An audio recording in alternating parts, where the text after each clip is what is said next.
Hello, నేను C S Rao. Kiran Royal Janasena party leader, ప్రస్తుతం అయితే కాదు.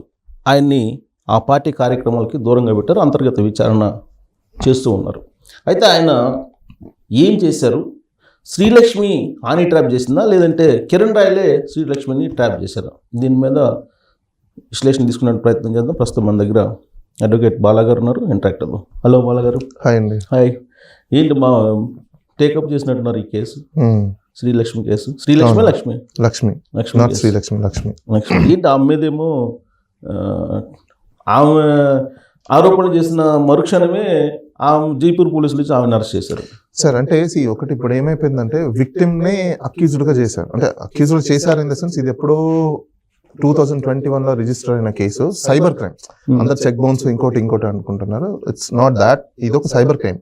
సైబర్ క్రైమ్ అంటే ఏంటి? ఆన్లైన్ ట్రాన్సాక్షన్స్ ఇట్లాంటి చేసిన వాటిలో జరుగుతుంది. ఆమె ఒక చిత్తూరుకి సంబంధించిన తిరుపతిలో ఉండే ఒక హోమ్లీ లేడీ.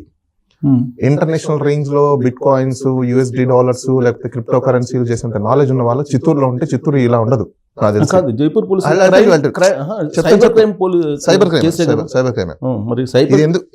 అదే చెప్తాను సార్. ఇప్పుడు ఎందుకు జరిగింది, ఎలా జరిగింది అనేది నేను మీకు చెప్తాను, అక్కడికి వస్తాను. అసలు వీళ్ళిద్దరి మధ్యలో సమ్ డిస్ప్యూట్ ఉన్నింది. వస్తున్నా నాకు. ఆ డిస్ప్యూట్ పీక్ స్థాయికి వెళ్ళిపోయింది. ఈమె మేము కంప్లైంట్ డ్రాఫ్ట్ చేసి ఇచ్చి 9th నైట్ మొత్తం అంతా కంప్లైంట్ అంతా రాసి 10th రోజున కంప్లైంట్ అది ఇచ్చింది ఆవిడ. 9th రోజున మీరు చూసారు లేదా, అదే కిరణ్ రాయలు ఆల్రెడీ మీడియాలో చూపించేసి పోలీసు వాళ్ళు వస్తున్నారు, ఎత్తుకుపోతున్నారు. అంటే హై ఇన్ఫ్లుయెన్స్ లో 2 స్టేట్ గవర్నమెంట్స్, ఈ జనసేన పార్టీకి సంబంధించిన ఎన్డీఏ కూటమికి సంబంధించిన వ్యక్తులు, ఎంపీలు అందరూ ఇన్వాల్వ్ అయ్యి అతను ప్రొటెక్ట్ చేయడం కోసం చేసిన. అంటే కిరణ్ రాయల్ కోసం చేయలేదు వాళ్ళు. ఈ కిరణ్ రాయల్ వల్ల ప్రస్తుతం ఉన్న గవర్నమెంట్ కి పెద్ద డ్యామేజ్ జరుగుతుంది. కిరణ్ రాయల్ వల్ల డ్యామేజ్, ఆయన ఎమ్మెల్యే కాదు.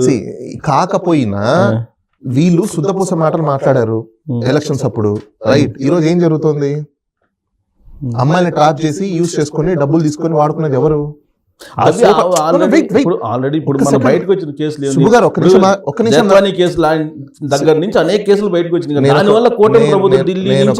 జత్వానీ కేసులు ఎవరికి అగేన్స్ట్? జత్వానీ ఎవరికి ఫర్ ఉంది? ప్రస్తుతం గవర్నమెంట్ కి ఫర్ ఉంది. యాంటీ కాదు, అక్కడ కేసు కాదు. జత్వానీ కేసులో ఆ గవర్నమెంట్ కి ఏం డ్యామేజ్ లేదు, కానీ ఈ కేసులో గవర్నమెంట్ కి ఎందుకు డ్యామేజ్? ఎందుకు? ఆల్రెడీ అగేన్స్ట్ గవర్నమెంట్ ఉంది కదా. ఇప్పుడు ఆల్రెడీ వైసీపీ వాళ్ళు చాలా వచ్చినాయి కదా. తీసేద్దాం పార్టీ పరంగా, పర్సనల్ ఇష్యూస్, పార్టీ రాజకీయాన్ని మనం ఇక్కడ ఆల్రెడీ యాడ్ చేసేసారు. మీకు సుబ్బు గారు అదే ఇక్కడ క్లారిటీ తెచ్చుకోవాలి. ఈ కిరణ్ రాయల్ ఎవరైతే ఉన్నారో స్మార్ట్ ఓవర్ ప్లే చేస్తున్నాడు. అతను ఏమనుకుంటున్నాడంటే, హావ్ ఏ కంప్లీట్ నాలెడ్జ్, నాకు ఏ తెలుసు, తొక్క తెలుసు, తోటకూర తెలుసు అనుకుంటున్నాడు అతను. ఓపెన్ చెప్తున్నా. ఇందాక కూడా ఏదో ప్రెస్ మీట్ లో ఆ సాక్షిలో కూర్చోబెట్టేసి ఎవరినో పిలుచుకొచ్చేసి 2 రాష్ట్రాల ప్రభుత్వాలు ఉన్నాయి ఆయన. అంటే మేము అలాంటి మాటలు మాట్లాడలేం కాబట్టి పొలైట్ గా చెప్తున్నాము. మేబీ హీఈస్ ఇంటెలిజెంట్ అయ్యుండొచ్చు, క్రిమినల్ ఇంటెలిజెంట్ అయ్యుండొచ్చు, but your criminal intelligence not towards on us. Comparatively you better than we have a knowledge in a legal manner, not illegal manner. So అతను కూడా కొన్ని మాట్లాడేటప్పుడు ప్రెస్ మీట్ దగ్గర కూడా కొంచెం చూసుకొని ఈజీ చేయాల్సిన అవసరాలు కూడా చాలా ఉన్నాయి. ఇక్కడ ఏమైపోయిందంటే అతను పొలిటిసైజ్ చేస్తున్నాడు. ఎక్కడ చేశారు? నా దగ్గర ఎన్డీఏ కూటమి సపోర్ట్ ఉంది నాకని. అవసరం లేదండి. అతను ఏమంటున్నాడు, ఈమెకు వెనకాల సపోర్ట్ వైసీపీ వాళ్ళు ఉన్నారు, కరుణాకర్ రెడ్డి ఉన్నారు. మీకు తెలియని విషయం, ఇంకోటి విషయం తెలుసా? నేను నా లోకల్లో అడ్వకేట్ ని పెట్టుకుని మాకు ఎవరు సపోర్ట్ లేక మా నానా తిప్పలు మేము పడ్డాం. మాకు నిజంగా అంత సపోర్ట్ ఉంటే సుమోలు, కార్లు, బెంజ్ కార్లు తీసుకొని తిరగాలి తిరుపతిలో, అవునా? అంత రేంజ్ లో ఉండాలి. నేను అదే అంటున్నానండి. మాకు ఆ రేంజ్ లేక బైకుల్లో తిరిగారు మా అడ్వకేట్స్ అక్కడ లోకల్లో. ఆమెకు నిజంగా సపోర్ట్ ఉంటే బైకుల మీద తిరుగుతారా?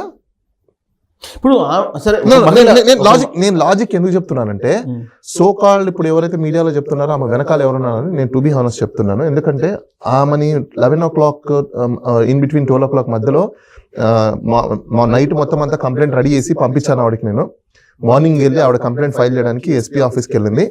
నాకు అక్కడ లోకల్లో ఉన్న మా అడ్వకేట్ కూడా ఆయన అన్ని చేసేసి ఆయన కూడా కోర్టుకి వెళ్ళారు. నేను కూడా వెళ్ళాను నా పని మీద. నాకు తొందరగా అయిపోయింది. 11:30కి నేను బయటకు వచ్చాను. ఆయన ఇమీడియట్ గా కోర్టులోంచి ఫోన్ చేశారు, సార్ ఇట్లా ప్రెస్ క్లబ్ లో నుంచి ఆమెను ఎత్తేసారంటారు. నాకు ఆమెను ఎత్తడం ఏంటి, ఏం క్రైమ్ అంటే, నాకు ఇంకా ఏం తెలియదు సార్, నాకు కోర్టులో కాల్ వర్క్ ఉంది, అయిపోయిన తర్వాత వెళ్తా అన్నారు. ఇమీడియట్లీ ఎవరో ఒక జూనియర్ని పంపించాను ఫస్ట్ అని చెప్పారు. ఇమీడియట్లీ జూనియర్ పంపిస్తే ఎక్కడికి వెళ్తున్నారు, ఎక్కడ తీసుకెళ్తున్నారు మొత్తం అంతా ఫాలోఅప్ చేయండి అంటే ఆ కార్ వెనకాల వెళ్ళారు జనాలు. వాళ్ళైతే ప్రైవేట్ కార్, అది కూడా పోలీస్ కార్ కూడా కాదు.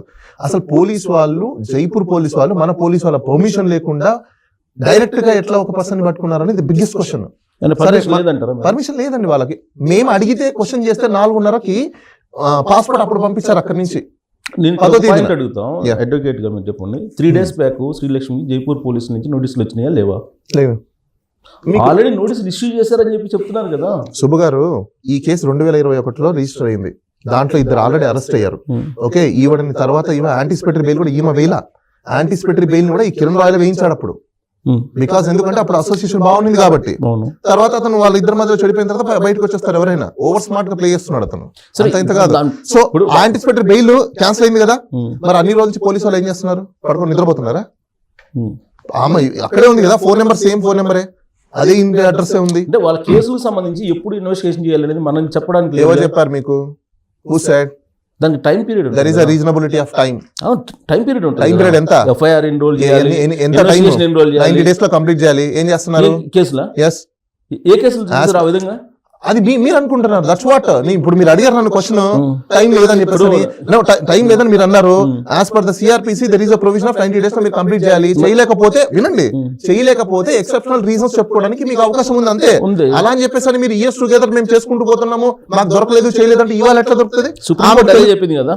Exactly. సుప్రీంకోర్టు నిన్న కాక మొన్న ఏం చెప్పింది? ప్రజాప్రతినిధుల కేసులు పెండింగ్ లో ఉన్నాయి కొన్ని సంవత్సరాల తరబడి, అవును. వాటిని ఎందుకు క్లియర్ చేయాలని అన్నారు. అవును. మీరు చెప్పిన ప్రకారం చట్టం ఉంటే అసలు సుప్రీంకోర్టు రెస్పాండ్ కావాల్సిన అవసరం లేదు. ఏంటి, చట్టం ఉంది కాబట్టి సుప్రీంకోర్టు అక్కడ చట్టంలో కూడా ఇంకోటి ఉందండి, క్లాజ్ ఒకటి ఉంది. ఏమని చెప్పేసి ఇఫ్ రీజనబుల్ అదే చెప్పేది. రీజన్స్ అదే రీజన్స్ మే రికార్డ్. ఓకే, రీజన్స్ రికార్డ్ చేస్తారు. ఇప్పుడు వీళ్ళేం చెప్తారు? ఇప్పుడు మేము ఈ కేసులో ఇన్ని సంవత్సరాలు ఖాళీగా ఉంది, అటాటుగా తెలుగు రాని ఆవిడ, తెలుగు రాని వాళ్ళు జైపూర్ లో ఇక్కడ ఉన్న వీడియో చూసారంట, ఇక్కడ మీడియాలో వచ్చిందంట, తెలుగు వాళ్ళకి అర్థమైపోయిందంట. సూపర్ ఉమెన్, మన సినిమా చూసాం కదా వకీల్ సాబ్ లో, సూపర్ ఉమెన్ లాగా ఆమె జుప్ అని వచ్చింది, జుప్ అని జుప్ అని తీసుకెళ్ళిపోయింది. సరే, ఇప్పుడు టెక్నికల్ గా మాట్లాడదాం. ఒక Technical గా advocate నేను చెప్తున్నా. కాదు ఇప్పుడు వాళ్ళు రావడం తప్పంటారా? Yes, absolutely జైపూర్ పోలీసులు అంటే కేసు ఇన్వెస్టిగేషన్ చేయడమే తప్పంటారా? మేము చేయొద్దు అని చెప్పాలా. కేసు ఇన్వెస్టిగేషన్ అది ఆల్రెడీ ఛార్జ్ షీట్ అయిపోయింది. ఫస్ట్ పాయింట్, ఛార్జ్ షీట్ అయిపోయినప్పుడు ఈమెకు సమన్స్ చేయాలి.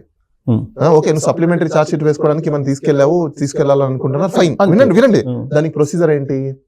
మీరు అక్కడ ఫస్ట్ పాస్పోర్ట్ తీసుకోవాలి. బయలుదేరే ముందే మీకు మీ ఆఫీసరు పాస్పోర్ట్ ఇవ్వాలి, అంటే ఆథరైజేషన్ ఇవ్వాలి. ఎంతమంది పోలీసు వాళ్ళు వెళ్తున్నారు, ఎవరు ఏంటి అని చెప్పేసి అని. వాళ్ళకి ఒక ఎక్స్పెన్సెస్ కూడా ఉంటుంది. మళ్ళీ ఈ ఎక్స్పెన్సెస్ కి ఎంత బడ్జెట్ కేటాయించారు, ఏ మోడ్ లో వెళ్తారు, ఎక్కడెక్కడ అప్రోచ్ అవుతారు, ఏ పోలీస్ స్టేషన్ దగ్గర వీళ్ళు వెళ్ళాలనుకుంటున్నారు, ఏ స్టేట్ లో వెళ్ళాలనుకుంటున్నారు, ఏ డిస్ట్రిక్ట్ లో వెళ్ళాలనుకుంటున్నారు, ఆ పాస్పోర్ట్ లో క్లియర్ కట్ గా మెన్షన్ చేయాలి.